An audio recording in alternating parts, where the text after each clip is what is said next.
Halo, Assalamualaikum. Perkenalkan nama saya Ermalisa SPD, CGP Angkatan 8 dari Kabupaten Sopi. Perkenalkan pula fasilitator saya adalah Maria Saherti SPD, beliau dari Maluku. Kemudian perkenalkan juga pengajar praktik saya yaitu Husni SPD dari Kabupaten Sopi. Baiklah, saya akan memaparkan tugas modul 1.1 aksi nyata, yaitu penerapan filosofi Ki Hajar Dewantara. Filosofi pendidikan Ki Hajar Dewantara ini menyadarkan saya sebagai pendidik harus dapat menciptakan atmosfer belajar yang berpihak kepada murid, aman, nyaman, dan tentu saja menyenangkan. Selalu membimbing mereka untuk berubah ke arah yang lebih baik.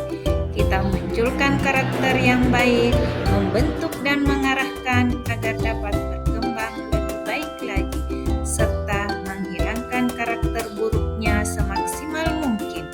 Merdeka belajar dengan konteks yang sesuai dengan rambu-rambu.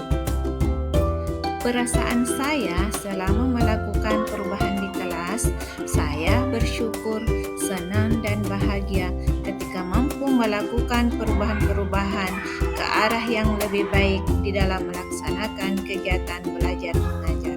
Apalagi ketika melihat murid-murid mengikuti pelajaran kita dengan wajah-wajah yang penuh kepuasan, senang, gembira.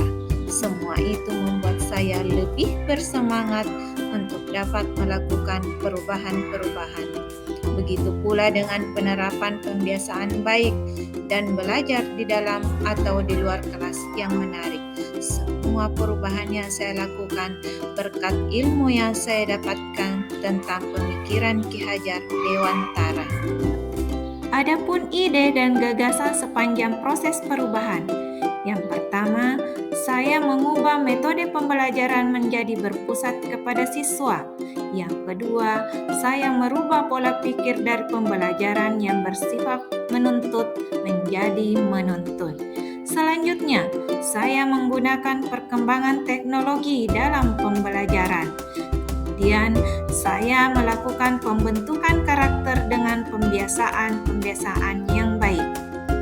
Kemudian, saya tak lupa berkolaborasi dengan rekan sejawat di dalam menciptakan sebuah bentuk pelajaran yang baru dan menyenangkan. Kemudian diakhiri dengan berbagi praktik baik dari kegiatan belajar mengajar dengan teman sejawat sehingga akan menambah wawasan bagi semua. Pembelajaran dan pengalaman dalam bentuk catatan praktik baik. Pada awalnya saya melakukan perencanaan. Pada tahap perencanaan, saya berkolaborasi dengan pimpinan saya dan teman sejawat saya bagaimana selanjutnya yang akan dilaksanakan. Pada tahap pelaksanaan yang kami terapkan yaitu melakukan pembiasaan-pembiasaan, di antaranya kegiatan senam pagi untuk mendapatkan kebugaran jasmani, kemudian dilanjutkan kegiatan pembersihan agar lingkungan sekolah menjadi bersih untuk bersiap mengikuti pelajaran yang aman dan nyaman. Kemudian pada tahap pelaksanaan berikutnya yaitu melakukan pembiasaan-pembiasaan kegiatan membaca di ruang kelas maupun di luar kelas. Hal pertama yang dilakukan sebelum proses belajar mengajar yaitu membiasakan senyum, salam, dan sapa kepada guru ataupun kepada teman-teman yang ditemuinya. Kemudian membiasakan literasi sebelum belajar pada tempat-tempat yang disediakan yaitu pada sudut baca. Pembiasaan berikutnya yaitu membaca surah-surah pendek sebelum belajar yang biasanya dipimpin oleh salah satu temannya. Hal ini dilakukan untuk memperkuat atau membiasakan atau menerapkan budi pekerti agar mereka selalu menerapkannya setiap hari. Sebelum melakukan pembelajaran, tentunya selalu membiasakan berdoa sebelum belajar.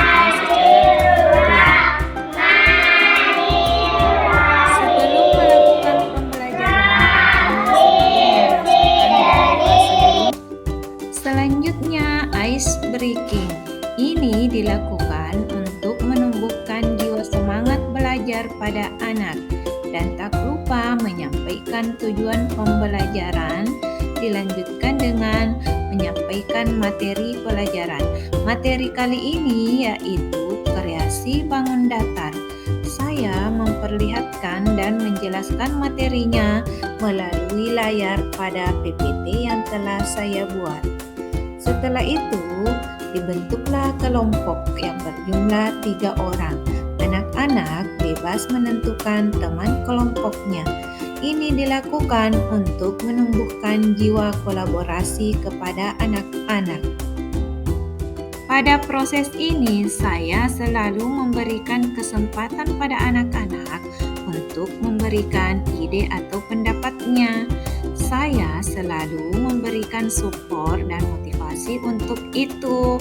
Kemudian, saya selalu membimbing siswa pada proses belajar mengajarnya. Mereka sangat antusias belajar secara berkelompok sampai pada tahap aksi hasil karya. Berikut refleksi.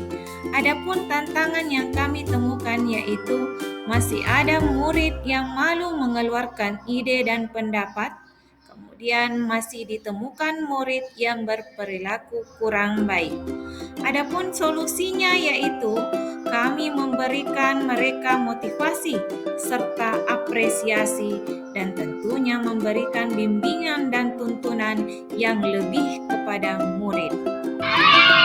Hasil aksi nyata yaitu meningkatkan minat dan motivasi belajar siswa, menumbuhkan budi pekerti yang baik, terkhusus bagi saya semakin semangat melakukan inovasi pembelajaran yang berpihak kepada murid.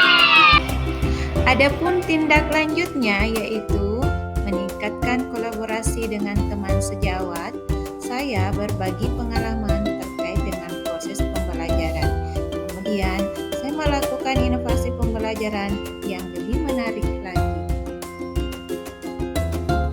Setelah mengikuti pembelajaran dari Ibu Ermalisa, saya menjadi lebih mudah memahami suatu pembelajaran karena memakai teknologi sebagai sarana pendidikan.